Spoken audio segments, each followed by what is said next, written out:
Hello and welcome to another podcast, the podcast formerly known as The Little Podcast on the Prairie shall henceforth and forevermore be known, will now be known as The Little Podcast on the Plateau. That's right. Coming to you live from the Cumberland Plateau in eastern Tennessee. And we're coming here today to talk about eastern Tennessee. That's where you finish the sentence. Or you can just look like a deer in the headlights. Who is this guy? I'm just wondering why you shouted that at me. I'm scared now. As you should be. So, we've had a lot of people ask us since we moved here, why did you move to Tennessee? I thought you guys were all about the Midwest. And we're all about nothing but ourselves. Come on. So most of you probably know why we left the West Coast. If you don't, you're going to have to go way back and watch some of our early videos about why we left the West Coast. All of them. So this is about why we chose Tennessee and left the Midwest. So why did we do that? Well, I think it's because ultimately Kansas beat us up and spit us out, and so we had to leave. Well, Kansas was a good experience overall. I would say it was not a softening experience. It was a hardening experience, and I think we just became hard enough, and we decided, okay. Well, I think we should make a list for the people in case they're wondering, in case maybe you're thinking about trying the Midwest and the Great Plains specifically. Let's make a list of the top 10 harsh realities. Does it have to be 10? Well, we'll see how far we get. Can we come up with 10? Oh, we could probably come up with 20. The top 10 harsh realities of the Midwest. Okay, what do you got? I think number one might be able to adjust well to all the other causes, but I think the number one that's hard to adjust to is not the weather, but the culture shock. It's a totally different world out there, man.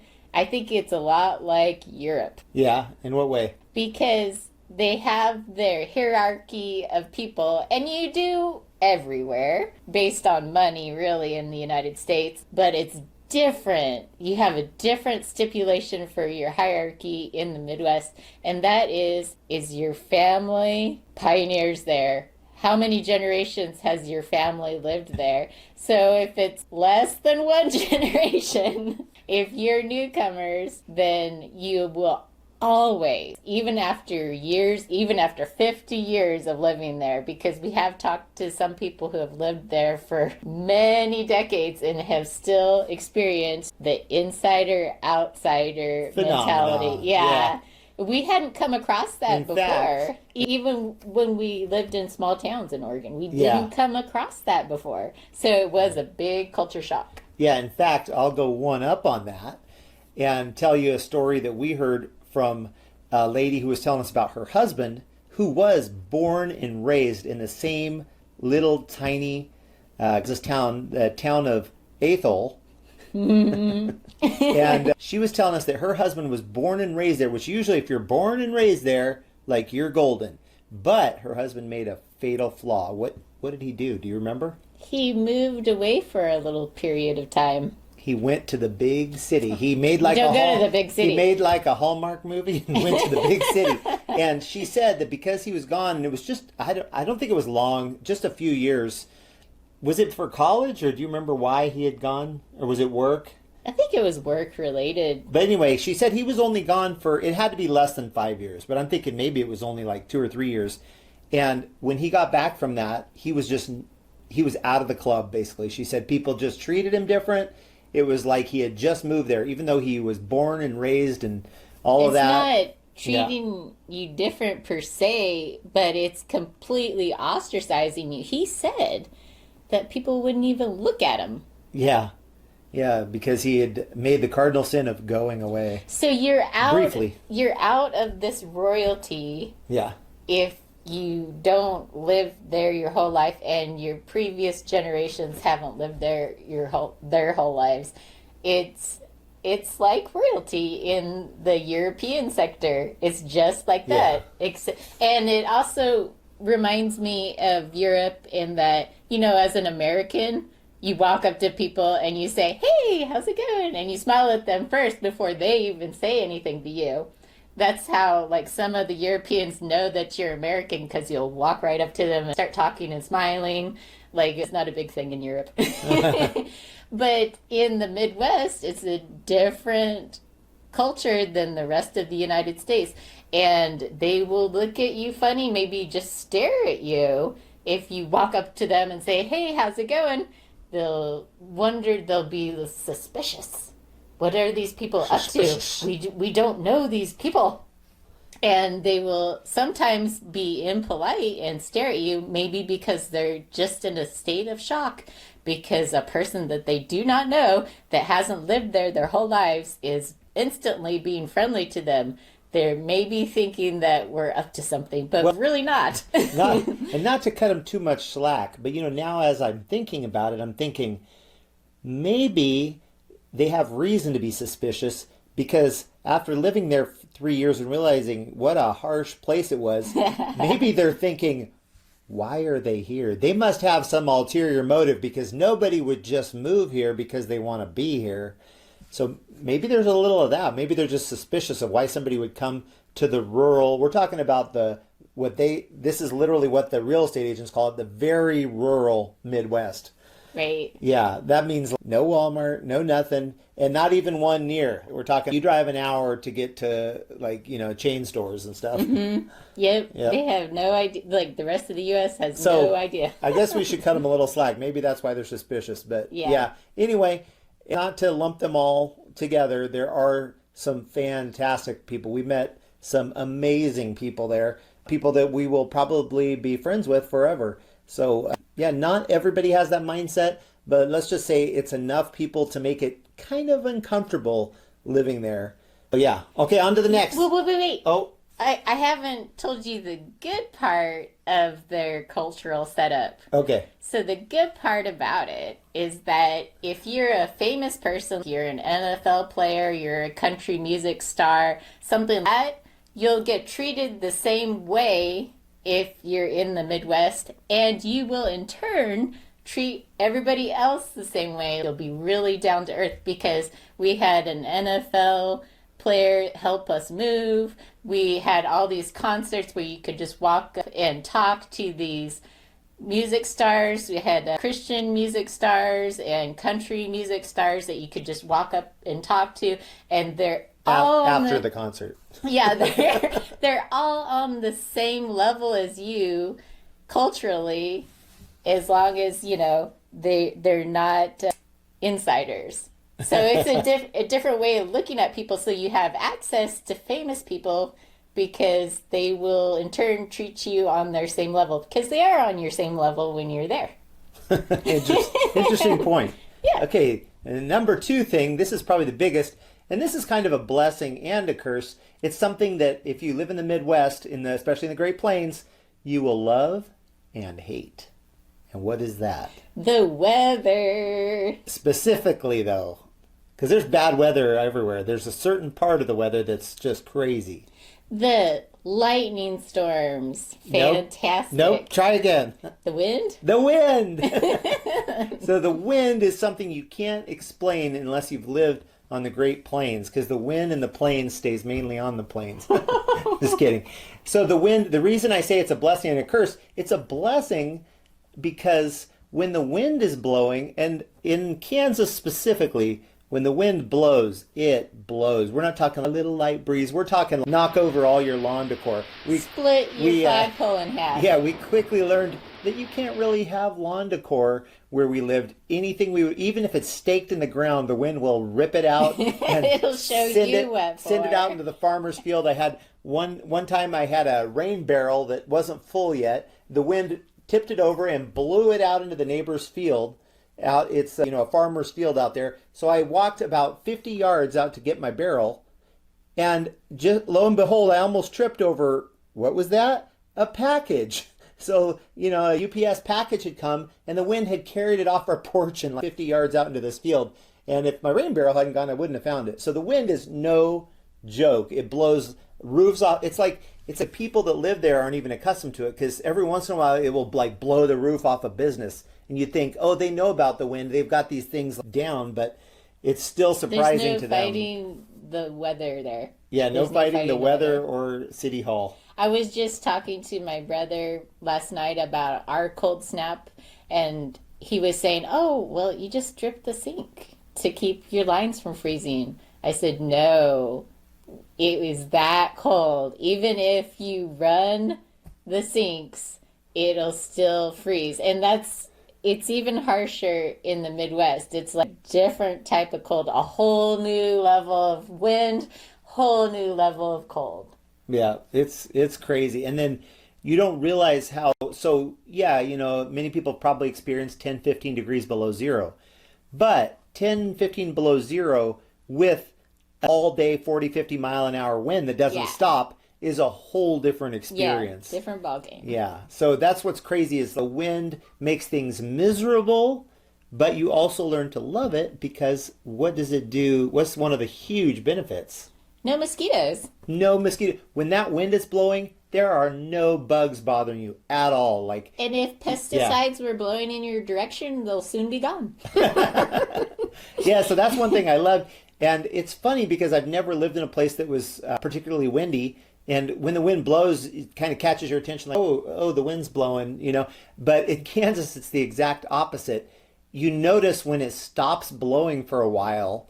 Sometimes a whole day will go by with no wind, which is rare, and you'll be like, something's off. What's off? And then you're like, oh, there's no wind. So you'll kind of grow to miss it when it's not there. It's just like this comforting thing there's just always a breeze hitting you, and which does make the heat more tolerable too, right? Yeah, at first I was irritated by the wind, but then I grew to love it. Yeah, so you'll love it and hate it, because you'll hate the damage it does, but you'll love the no bugs and just the way it cools you off a little bit when it's 100 degrees out, but you got a nice wind blowing. It really helps. Okay, well, we talked about the Midwest enough. Let's get to what people want to hear. Why did we move to Tennessee? Yeah, so why we moved to Tennessee? Oh, man, we could probably do 10 shows on this, but we'll try to compact it down. So why don't you tell the fine people out there politically, why did we move to Tennessee? What are the two elements that made this such a valuable place to live? Well, yeah, that's one reason we had left the West Coast and moved to Kansas. We wanted a more conservative place. And in general, the Midwest is fairly conservative, especially the smaller areas. But Kansas took a sharp turn in the 3 years we were there. They had several major impacting elections, and abortion was legalized. It was basically cauterized into their state constitution so it could not be regulated. They said it's a person's fundamental right, it's their constitutional right. So no, they used to have regulations on it for years. You couldn't have an abortion after so many months and stuff, but they said it's legal forever. So, once Roe v. Wade went away too, Kansas is probably never going to be able to block it, because it's now part of their constitution. To switch up their whole Supreme Court, which is a very difficult process. There's nothing that God can't do, but they have made it extremely difficult to stop abortion there. But what about Tennessee? Tennessee is 100% pro-life. No babies can be legally murdered here, and that is a huge factor. When we were looking for states, we said we're not going to make the same mistake. We're going to move to a state that's so conservative that if it starts getting liberal over time, it's going to take a while to get, super liberal. So we did our research, and Tennessee was one of there's a handful of states that are very, very conservative, but this is one where it was a very conservative state, and it also had pleasant weather, according to what we'd read and according to people we talked to. Yeah, it's very similar to Oregon, where we're used to that. Yeah, and it looks very similar to our home state of Oregon, which we like, because we loved Oregon. I think is one of the most beautiful states, and I think Tennessee now I think is right up there with Oregon. The only thing is they don't have a beautiful coastline like Oregon does, but you wouldn't know you weren't in Oregon. There's beautiful mountains and hills and waterfalls and rivers and lakes everywhere. And we actually said that Tennessee is far more beautiful than Oregon during the fall. Yeah. Definitely. Yeah, we think there's more colors here. It's so colorful.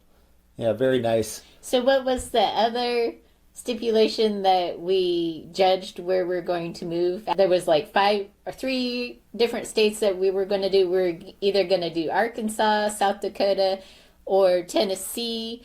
And what was the second stipulation that we went on? Was it weed? Yes. Yeah, we wanted a state that's pretty much weed free, and that's not like the biggest thing on our list, but we saw what it did to Oregon. Yes. When they legalized pot in Oregon, things went downhill quickly. Quickly, yeah. So I know that it's probably inevitable that it's going to be legal everywhere eventually. I hear talk that they're trying to legalize it federally. So I don't know if they do that. I don't know if states will be able to stop it or not. There are a lot of shops here that are. I guess they don't sell like the weed that you get high on, but they sell like the yeah, I like don't know. CBD, like no big deal. It doesn't have the THC in it to Yeah, make you high. but they still have the ugly shops. Yeah. It's like if you're selling anything marijuana related, your shop has to be like real gaudy and ugly. It has to be demonic because I think that drug use is associated with demonic activity. One time I went to a friend's house when I was in high school and I saw this. This sounds like a whole nother show. I saw this dresser that her older brother had painted. He painted a really icky looking face on the dresser. It looked terrible. And so I just turned to her and I said, "Is he on drugs?" And she said, "Yeah." You can just tell the evil associated with drug use. It's just really closely linked to demonic activity, and you don't want to allow that into Right. your home. You don't want to allow that into your state because as soon as you're giving permission for these poor spiritual things to come in, it only gets worse from there because they don't want to just destroy you a little bit. They want to completely destroy you. And so you give them a foothold when you give them a little bit, say, oh, marijuana's not that bad, but it's a foothold. And then it quickly goes south, as we have experienced because the place we grew up was very safe at one point, and it had beautiful walks. But now even those beautiful walks next to waterfalls are destroyed. Yeah, people camping out and leaving all their garbage and Yeah, people who are into heavy drugs Yeah. who have gotten started via marijuana. yeah. And in Oregon, it's not uncommon to see people doing drugs right out in public. Like everywhere we've moved, Kansas, even here in Tennessee, people say, "Oh, there's drugs here," and I say, "Yeah, but I have yet to see somebody publicly just doing their drugs." It's not endorsed here. It's not Yeah. given permission to take a foothold here. Right. So, yeah, that's a huge thing. So we're hoping that Tennessee and any states that haven't legalized it will hold off because, yeah, it definitely messes up your Yeah, state. it brings in other crimes other than, well, first there's petty theft, and then it ushers in a whole new wave of crimes. Yeah. It just gets worse and All right, worse. now let's get to the next thing that's my favorite, my favorite things about moving here, and that is activities. So many activities. Oh my goodness. Tennessee, oh my goodness. Just in the area we live, I would say within like a 10-15 minute drive of here, there are fantastic hikes. You can pretty much just throw a stone in any direction and you're going to find some amazing hikes with beautiful waterfalls. You do have to be careful on the hikes. Why? Because of all the tree roots that are lining all the paths. The paths are not like what you would find in Oregon. You do have to drive quite a ways to find your nature walks in Oregon. They're not all over like they are in Tennessee. But the paths are very modernized and Very well groomed. free of tree roots and stumbling blocks. I guess they're more afraid of getting sued there than they are Not here, not here. No. There's not only tree roots, but we've found where they like hacked off a tree and there'll be like a stump this tall, which you think no big deal. But then when it's in the fall, it's covered with leaves. You can easily step on that without seeing it. So you got to really watch your step they out line their paths with many challenges. Yeah, yeah. So you got to, as you're walking, you got to really focus on the trail ahead and pause occasionally to look around. And it's a good thing that you are surrounded with so many options for nature walks, because you're not going to find that along the roads. The roads have no shoulders around here, which is something I miss about Oregon. My dad was apt to widen a road to twice its size and leave like huge bike lanes and walkways for people to take, even out in the middle of the country. And it's not that way here. There's no shoulders for bike riding or for pedestrians out here. Yeah. But there is a lot of options for your nature trails, which are also free here. Yeah, her dad was a grader operator. He wasn't just a random guy out there widening roads. He might as well been. I remember a time or two I would come with him and he would install a culvert in an area for drainage where he was off of work. He just wanted to do something that he didn't have time to do during the workday. So he would still work on the roads a little bit, even off hours. Yeah, but that is a sad part about here. It's not bike friendly at all in Tennessee. No. That's kind of a bummer. And even walking, if you want to walk outside your house, luckily we're blessed to live in a spot where there's a dead end loop near us. So we often go walk up that loop because there's minimal traffic. But yeah, they don't put shoulders on hardly any of the roads. I mean, the shoulder is maybe like 2 or 3 inches and then the ditch. So it's not bike or walking pedestrian friendly in most places. And I think in some of their big cities they have bike lanes and stuff, but out in most of the state they don't.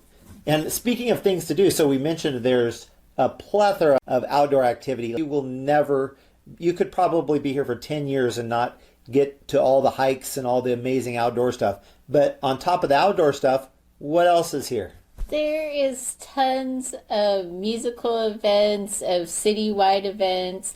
It is a lot better in Oregon in that respect of things to do, because while Oregon had those beautiful nature trails and it had a good wide berth so that you could ride your bike, but that was basically all that you could do because there wasn't as many opportunities as there are out here. There's always something fun going around here or Knoxville or Nashville. They have the Grand Ole Opry that gives a concert almost every single day of the week. It's just immense, all the things that you can do out here. You can never do all the tourist activities, even if you wanted to. Oh, there's so many pro sports if you like sports. They've got basketball in Tennessee. They got pro basketball, pro football, pro soccer, pro hockey. I mean, there's everything. We just moved from a state that had, in Kansas, there was one professional sport, soccer. That was the only professional team sport. And nobody there even knew about it or cared about it, unless you lived in Kansas City. Then you knew about it. Their name was Sporting, so that's why nobody. Yeah, they had the most boring name in sports, Sporting Kansas City. The Kansas City Chiefs are not in Kansas, people. Yeah, the Kansans all want to claim them, but they're in Missouri. Yeah, I'm sorry. That's right. But yeah, that's the eastern half of the state cheer for the Chiefs. The western half are for Colorado, because it's closer to Colorado. So if you go west, then you'll end up finding lots of Denver Broncos and fans of that. Yeah. But yeah, anyway, so many sports here. She said so many concerts, even in the small towns. Like we're outside of a town of 12,000 people, and they're bringing like big name concerts here, huge names, but like people you've heard of are coming here doing shows. And there's just a ton of entertainment. I forgot something else, which was great. What's that? Okay, so another thing that they have a one-up on for Oregon is they have so many second-hand shops and antique shops here. I think there's like 12 of them or so in our little town. Yeah. And that's not counting, you just go an hour away and then you find like a whole new set of them. They have so many fun shops, and all the shops are full and thriving. The business is booming here, and you have so many opportunities to go shopping. It's great for activities to keep you busy. Yeah. In Oregon, we like to go antiquing and go to the old secondhand shops. But in Oregon, it seemed like we'd find a good one, and within a year or two, it would go out of business. They had a hard time making it. There were a few that kind of hung around, but Here, it just seems, yeah, they're all doing great, and they have all kinds of great old treasures you can find. One treasure that we don't finding that they have in a lot of the secondhand stores. What's that?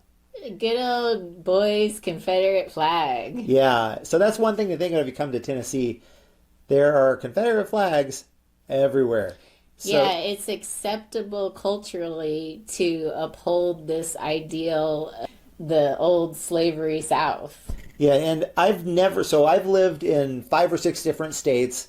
I've never lived in a state, I'm pretty sure, that I didn't see Confederate flags. I mean, they're everywhere, but it's more the rarity. In every state I've lived in, it's like, oh, someone's got that, really? But here it's like, almost every secondhand store you go in, you're going to see some Confederate memorabilia. And Yeah, they can equate that piece of their history as who they are. yeah, you see And it they on think people's trucks. Yeah, they think it's acceptable. Like, this could be saying to a black person, hey, I think it's cool that you were enslaved as a people, and I don't mind one bit. In fact, I'm going to throw it in your face. It's culturally acceptable here because they'll just say, oh, it's just all about, you know, states' rights and being proud of being Southern. And no, it's really not. Really, the essence of it is putting down another group of people so that you feel better about yourself, and it's immoral. Yeah. It's not right. Yeah, And so that's one of that the bothers us that's a one of lot. the sad things, and there are a lot of people. I've spoke with a lot of Southerners that are also bothered by it. So it's not like completely accepted, like everyone's cool with it. There are a lot of Southerners that wish that wouldn't happen, but it's a free country, so what are you going to do? What's ironic too is people get these flags where it's like melded, it's like half Confederate, half American flag, and I'm like, that's pretty ironic because those were are literally the two opposing ideals. Yeah, it's almost like putting an Israel flag and a Nazi flag together and being like, look, it's one and the same. Yeah, no. So Yeah, no. I kind of laugh when I see those, and I think I've even seen like Confederate/Christian flags and stuff like that, and it's like, what? Yeah, no. So anyway, well, let's move on from that. So what else? What else is What other new here in uncomfortable Tennessee? matter can we attend to?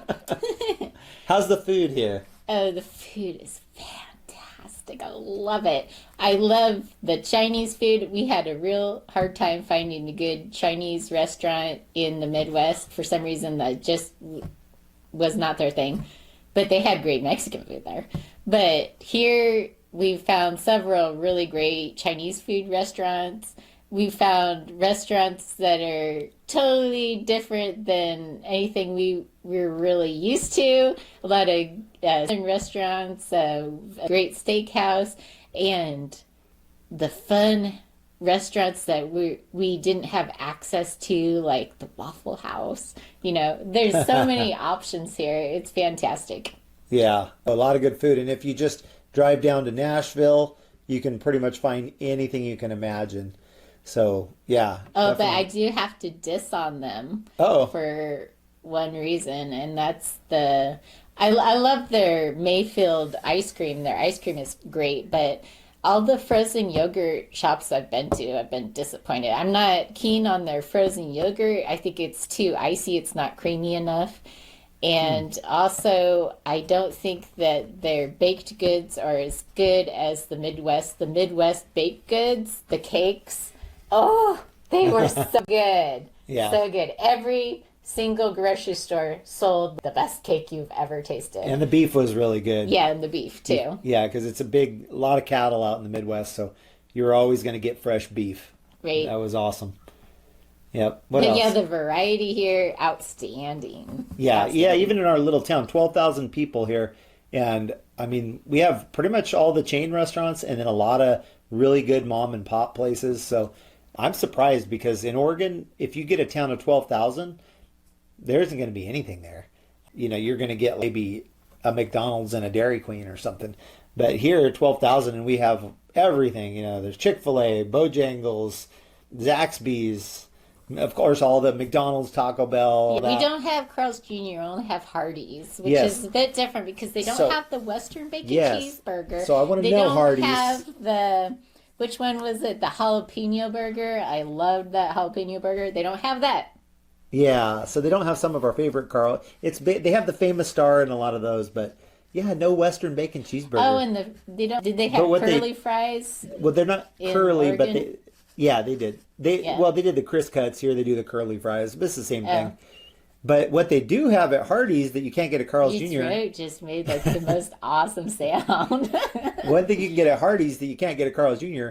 is a sandwich called the Big Hot Ham, and it's exactly what it sounds like. It's just a big pile of hot ham between two bread, between two hamburger buns, and it's ham overload.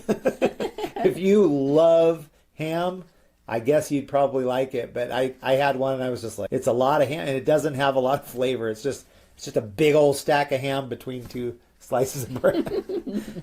But anyway, so yeah, food's good here. How are the people so far? They're great, so friendly. I know that you hear a lot of times, oh, people are so friendly in the South, and other people say, oh no, it's fake. They're not really friendly, but they are friendly to the point where they'll invite you into their homes for meals, and they're like completely hospitable here. They really got that hospitality down, whereas other places maybe they'll be friendly on just a surface type, but they won't like accept you into their group really because you're an outsider. But here there's so many outsiders. There's people from all over the country that live here, predominantly from Florida and from New York is who you'll find here, but these people are great.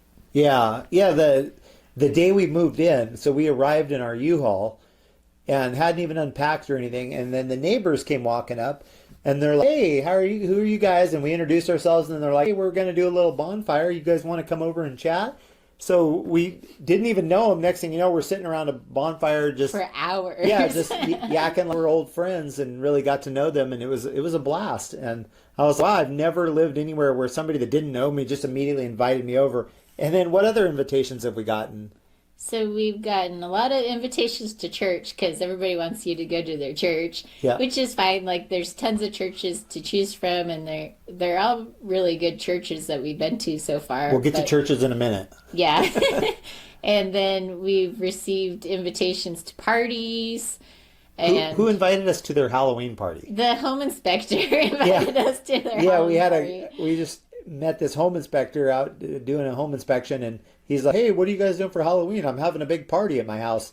And he just invited us, and that was like the next day or something. And the realtor that was the other party's realtor, not our realtor, invited us to his party too. Yeah. So it's like people will just invite you to stuff that like you just meet, and it's like no big thing. And they do seem to really embrace the fact that they're being bombarded with people from the outside. It's like Kansas, hardly anybody was moving there, just a few people, and that people kind of didn't like. Here, people are flooding here, especially on the Cumberland Plateau. This is a really popular retirement area, so that's why you get all these New Yorkers and Floridians. The New Yorkers come here to spend their winters because they think it's so much nicer, and the Floridians come here for summer because their summers are crazy. So right. It's kind of funny they come in different seasons. So there is a bad part about it, which does irk the people who've lived here for a long time, and that is that the infrastructure is not built to handle all of this additional traffic and the crazy drivers that do move in here.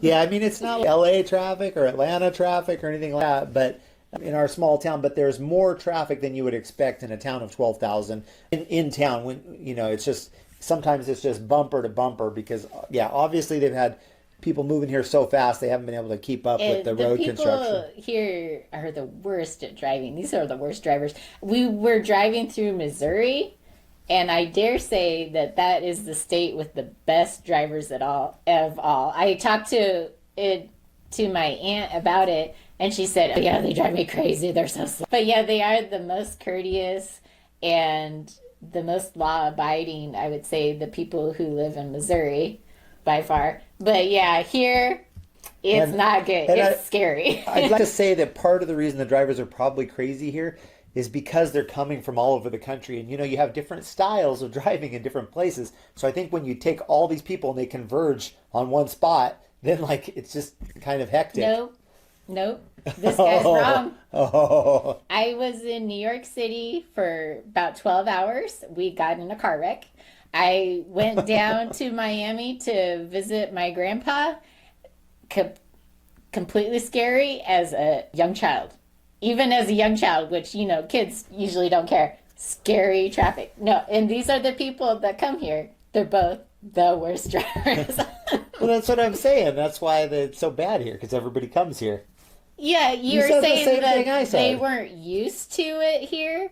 No, I'm saying they're taking their bad habits here. Well, I'm saying that, it makes it worse. It exacerbates it when they come together, and they both drive bad, but probably in different ways. Yeah, that's true. In Southern California, they have a reputation for being bad drivers, but we both are of the opinion that Southern Californians are actually very excellent drivers. Yeah. They drive aggressively, but everybody knows this, and you drive accordingly. Okay, yeah, they've gotten a bad rap for no good cause. Because when I was driving down there, you can go any speed that you want to. You just pick an appropriate lane, and then you won't get bombarded by people if you pick a lane that's going the same speed that you are. And if you want to change lanes, you just put on your blinker, even if you're at stop and go traffic, and people will gladly let you in every single time. Here, if you put your blinker on, which is the reputation that Californians have, which is not right. If you put your blinker on, then they'll zoom up on you and they'll try to make sure that you can't change lanes. They're really mean about it. But, they don't have that reputation. California has that reputation, but it's not accurate. They're really polite in California. Yeah, a lot of people are. Yep. But here, almost every single time I put on my blinker, people act it's some sort of challenge. Oh, right, she got her blinker. Okay, let's make sure she can't get in. Where it's like, it's not fair that Californians have gotten this rep. They get a lot of bad raps. Yeah, and I thought it was great living in California for another reason, is because you could be a bad driver if you wanted to. If you wanted to drive crazy fast, just get all the way in the left lane. I mean, there's 6 lanes to choose from. Get all the way in the left lane and go as fast as you want. Yeah, and it's rare that you would ever get a speeding ticket down there, because they're just, everyone's speeding. That's one thing we noticed here. The highway patrol is out constantly. Almost anytime we drive, speaking of the devil, there goes a highway patrol guy. I guess he's got or maybe it's just a guy with a siren lights. Anyway, we've noticed almost every time we get on the freeway, which we don't take the freeway very often locally, we can pretty much get everywhere. But when we do go to like one of the bigger cities, almost every time we get on the freeway, you'll find heat traps, cops hanging out behind trees, and you'll almost always see them pulling people over. It's like an everyday thing. You see people getting ticketed. So if you drive in Tennessee, drive by the speed limit, because they will get you. Yes. Okay, now let's talk about church. Churches. So this is what I love about here, is there's every type of church. So we've been to some of the first churches we visited. Well, actually, we went with some friends to their church, and it was like a typical big church, kind of that big church feel. Then we went to a little southern gospel church. We went to a couple of those where, like, they do like the bluegrass worship, and some of that is so beautiful. It sounds like these bands just stepped right out of Oh Brother, Where Art Thou, that type of music. Did you mean there's every type of church as long as it's the Baptist denomination? Yeah. Yeah, they all got to be Baptist or Church of Christ. That's just behind. They're all Baptist, but there's every type in the way, like it's the same denomination.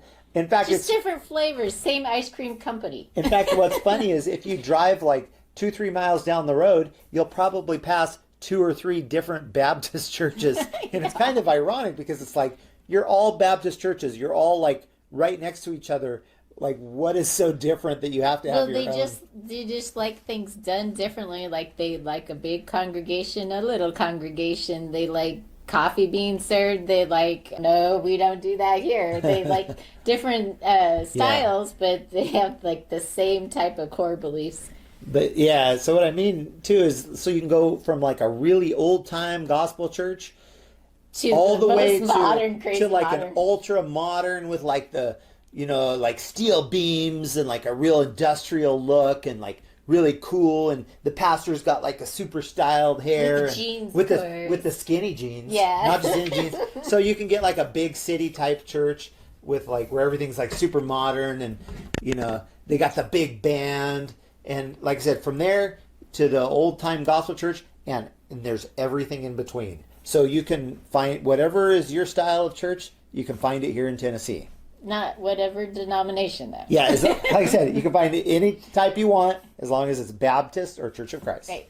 And I think it's overwhelmingly Baptist. It's 80% Baptist. Yeah, I think it's 20%. Yeah, well, I think it's 80% Baptist, 15% Church of Christ, and then 5% like every other. You see a little sprinkling of there's an Assembly maybe of God a or a Methodist or a Lutheran and then even some Catholic churches. Now I notice the Catholics don't seem to have. Catholic churches. Yeah, they're here.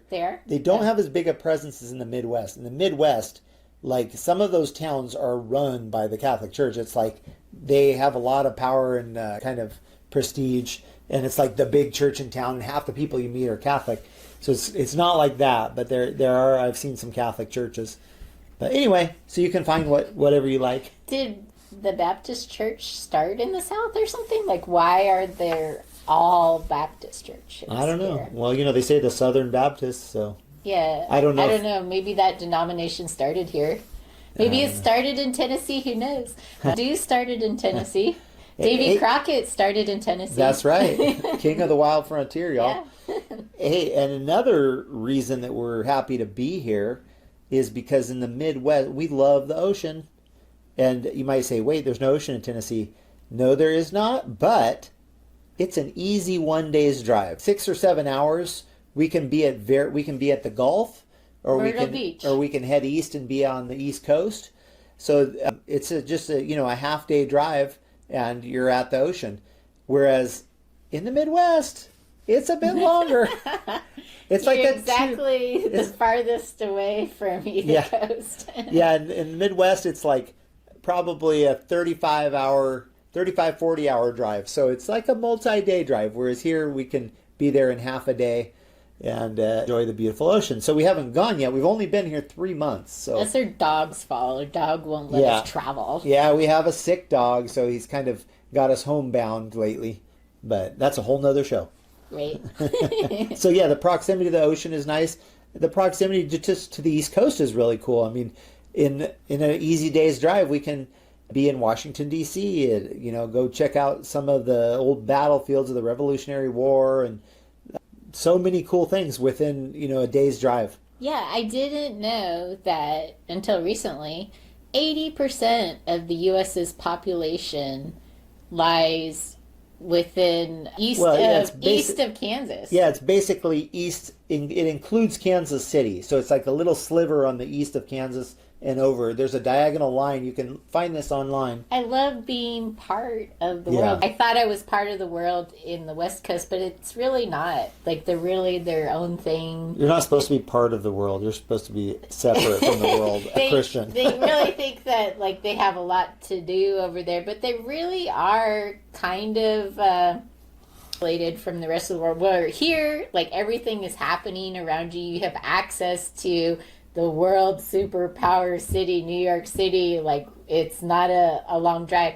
Everything's going on over here on the East Coast, and I love that, being able to access like whatever's going on in the world. It's fun to really be in the middle of things. It makes life more exciting, I think. Yeah, and one thing also that we like here, this was actually a good thing about the Midwest, the rural Midwest. The rural Midwest is a very praying place, and it is here too. It's not uncommon to open events with prayer. And I've noticed also at the public high schools and junior highs and stuff here, you'll often see the athletes gathering at center court and praying either before or after a game.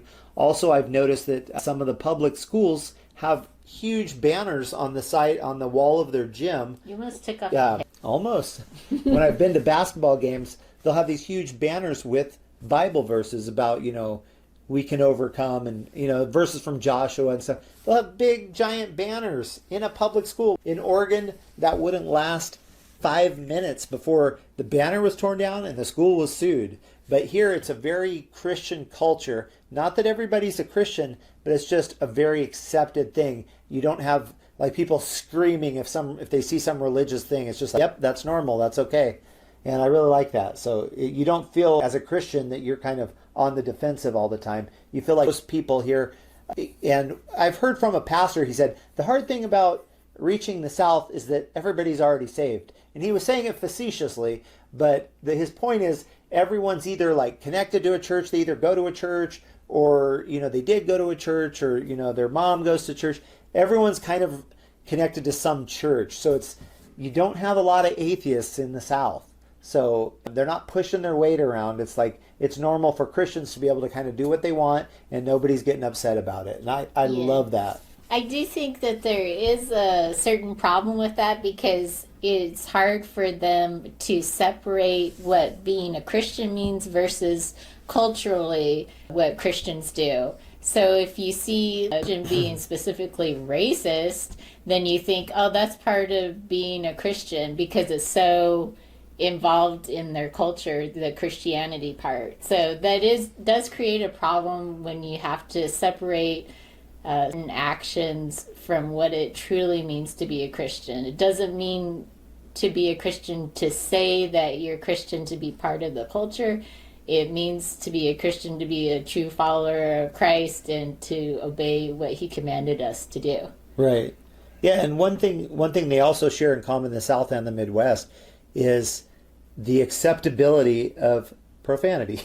So right. We saw that in the Midwest. We see it here, where people even in a professional environment, a realtor is showing you a house, it's totally acceptable for them to drop a few, 4-letter words as they're talking about different things. And it's so strange to us, because even on the West Coast, which is a very secular world, people know that in a professional environment, you typically don't cuss. I mean, if you're working at the mill, yeah, I worked at the mill one time, and everyone's cussing. Yes, bunch of sailors there. Yeah, but usually in a professional environment, you would not hear that. But in the South and the Midwest, people just think it's okay. Even in front of a woman, they'll just drop little 4-letter words here and there. And I've even seen T-shirts that sum it up well. There's T-shirts that say, I think I saw this at Buc-ee's. They say, I love Jesus, but I also cuss a little. Which is like, come on. Yeah, it's the same thing I was saying. They think it's culturally appropriate, so then they think that it goes along with Christianity, which it doesn't. But there is a lot of fine Christians here, and you can really tell that they are because of the way that they treat you. Right. Yep. Yeah, that's what was I gonna say? Something about cussing. To talk about the cussing. Oh, that's one thing that's just kind of I've noticed about society growing up in the time. We grew up in the 80s. We're 70s babies, but we grew up in the 80s. And it's so funny how the culture has shifted. Back then it was like people that were Democrats and liberals were all like, yeah, no rules, cussing and wild concerts. Yeah, because they were rebellious. But now it's culturally acceptable, so it's rebellious not to cuss. Right, and it's like switched. Now it's the conservatives that are all cussing. Our presidential candidates will cuss, and it's become a conservative thing. I'm like, and now the liberals are the ones, you can't have any fun, you can't do this. So it's like, you can't say those words. Yeah, it's like, who switched this around? Like, I didn't really notice it happening, but I've just noticed in the last 10, 15 years that, I watch a lot of conservative talk shows on YouTube, and a lot of them will cuss. Even Rush Limbaugh, who we absolutely loved, he would cuss sometimes on the show. Off on occasion because of all the cussing. Yeah, and I know a lot of parents of homeschool kids that was part of their curriculum. Their kid would listen to Rush Limbaugh every day, and I'm like, it's kind of weird. You're kind of teaching your kid that it's acceptable to cuss, and I don't know. Maybe it is now. Maybe that's just our culture. Maybe cuss words aren't even cuss words anymore. Maybe now they've just passed into regular lingo. No. It says in the Bible to let good words, edifying speech come from your mouth. So let's not go down that road where we're accepting to having foul language. Oh. And yeah, it's not acceptable. So let's not go down there. Yeah, I know a lot of people think it's okay, but I really don't think it's right. Okay, Ellen, so we talked about the weather in the Midwest, but we didn't really talk about the weather here. But I want to say, first I was scared because whenever we're going to move somewhere, we check out the weather online. I checked out the weather, and most of you probably know Oregon is associated with rain. So that's kind of one of the worst parts about Oregon is it rains a lot. And when I looked up Tennessee, and discovered they get about 20 inches more of rain. Oregon gets 40, 50 inches a year. Tennessee gets like 70 inches a year. It doesn't really At seem it first, now. I was, oh no, it's going to be super depressing there. However, let me explain how it works. If you look at it on a graph, this is Oregon. Here's the rainy season, which is like sometimes fall it starts, sometimes not. But Oregon is rain season, and then it's like drought season way down here. So Oregon, you'll go through huge droughts where you'll get no rain. But then when rain season hits, like you'll just be bombarded with rain every day, every day. Overcast and rainy But every day. I was pleasantly surprised when I looked up Tennessee, and this is how the graph looks on Tennessee, the rain graph. It's like this. It's like even throughout, it makes those sounds too. And I checked with my cousin. I have a cousin that lives here in Tennessee, and she said, yeah, that's pretty much how it is. So what it is, you're getting a lot more rain annually, but it comes very evenly. So what she was telling me is basically, and this is what we've experienced, basically about every week, 5-6 days will go by, and then you'll get a day or two of rain.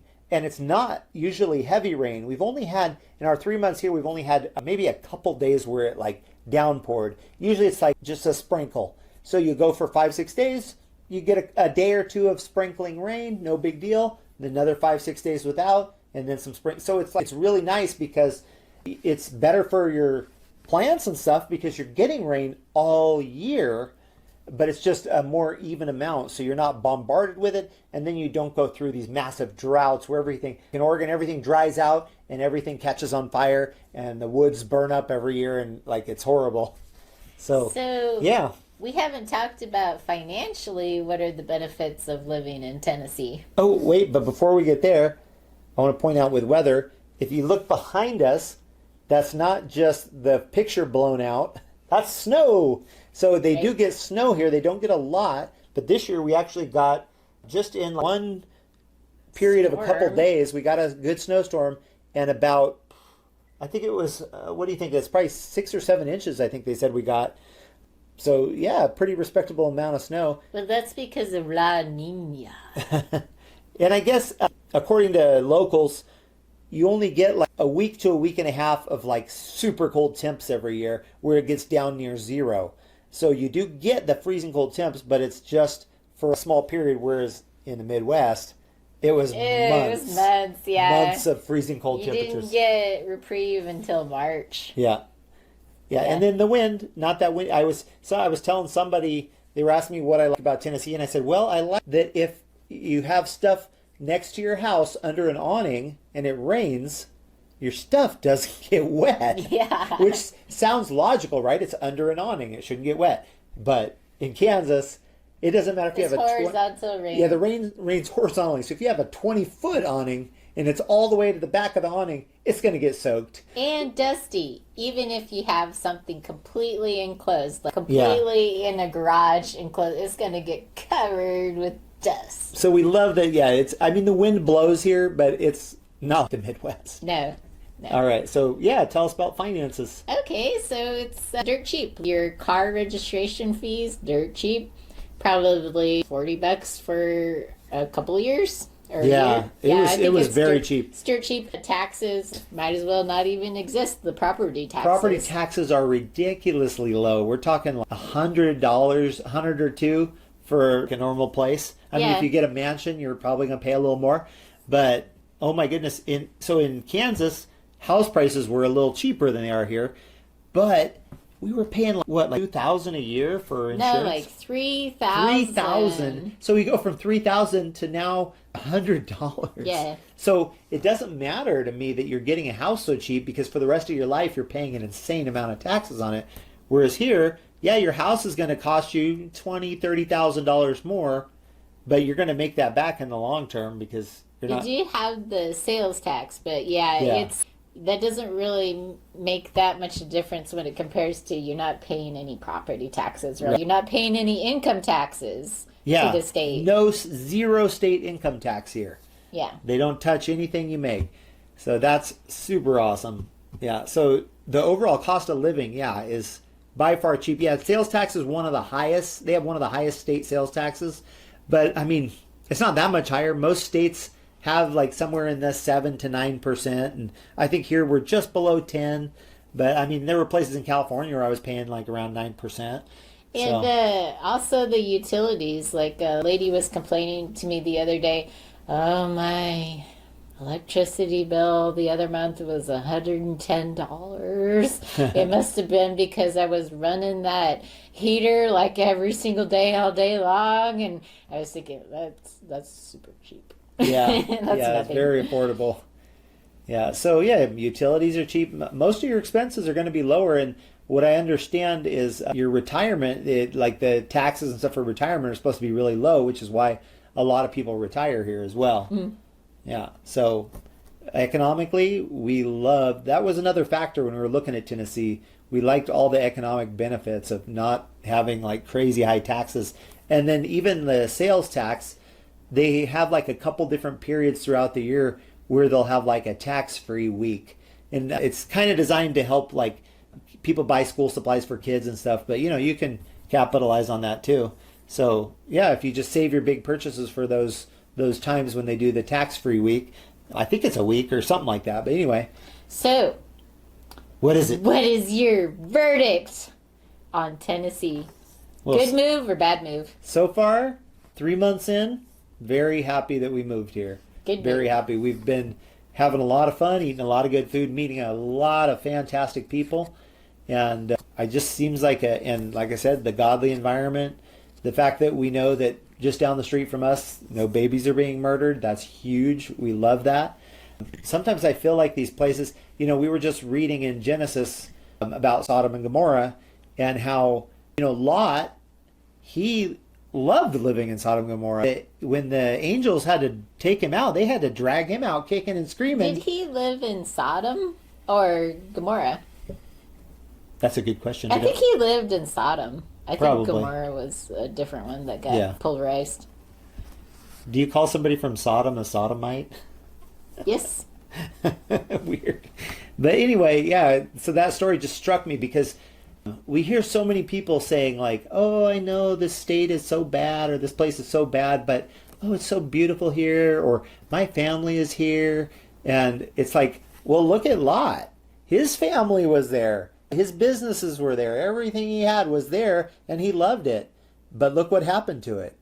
Fire and brimstone. So it's like, if you're living in a place that's just so far against God that it's just, I mean, the whole world as a whole is heading in the wrong direction. Yeah, but heading some towards places the days of Noah. are so bad, and you have to take a stand and say, I'm getting out of here. I'm going to do like Lot and get out of here before it's wiped off the map. Because I wonder every day how God hasn't like wiped out our whole country, but especially certain parts of it that are just so like lawless and decrepit. It's like, I don't know, but I just think like that's something to think about, Christian folk.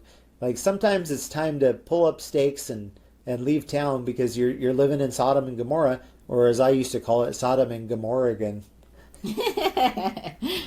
So come to a place where Tennessee's got its problems. It's far from perfect, but God is not hated here. God is respected and is a part of society here.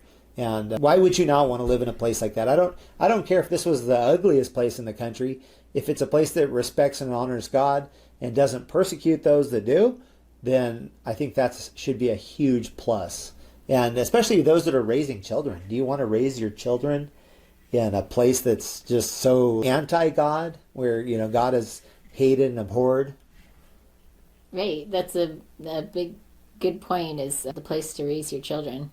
So anyway, now, like I said, not that Tennessee's without its faults, and there's areas here that are just as liberal as we have a family member that lives in Franklin, Tennessee, and Franklin is probably as liberal as New York City. So there are bastions of that here in Tennessee, but you pretty much get out of Franklin. I mean, out of that whole Nashville area, and the rest of the state is very conservative, God-loving, God-respecting place. So I'm happy with the move. How about you? Very happy. Good move? Yes. How many stars out of 10? 11. 11 stars! There, you heard it here, folks. 11 stars out of 10. And we've only been here 3 months, so I know we still have a lot more to experience. So we hope you enjoyed. We hope you'll stay tuned for our future podcasts from the plateau. And for Corn-Fed Life is now served in jars. in jars. You'll get that if you lived here. All right. God bless everybody, and we'll see you on the next one. Bye.